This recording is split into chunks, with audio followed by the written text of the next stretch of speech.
jou geloof is die sleutel vir jou oorwinning. Daar was 'n man in die Bybel in die naam van Abraham.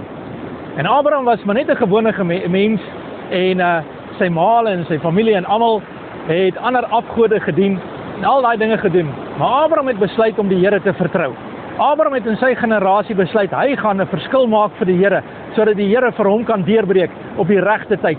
En Abraham het sy land verlaat en beweeg na die beloofde land toe.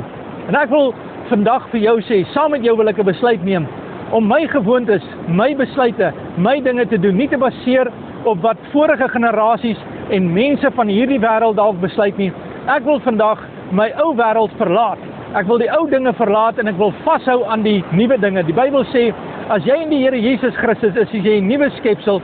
Die ou dinge het verby gegaan. Kyk, alles word nuut vir jou. So ek wil vandag saam met jou sê, Here, ek wil my land verlaat soos Abraham. En die Bybel maak 'n belofte en ek wil hê jy moet dit nou hoor wat sê die woord van die Here vir jou. Hy sê Abraham het geglo en dit was vir hom tot geregtigheid te gereken. En ek wil hê jy moet vandag weet, jou geloof is die sleutel. Jou geloof in Jesus Christus. Maak nie saak of mense wat sê nie. Jou geloof is dit wat oorwinning bewerk en dit wat deurbraak bewerk in jou lewe. Werk in daardie geloof en laat toe dat die geloof in die Here Jesus Christus vir jou die deurbraak bewerk in Jesus se naam. En ek dank die Here daarvoor. Vader, in Jesus naam dank ek U dat U 'n goddelike deurbraak vir ons vandag maak en ek eer U daarvoor. Amen. En God bless.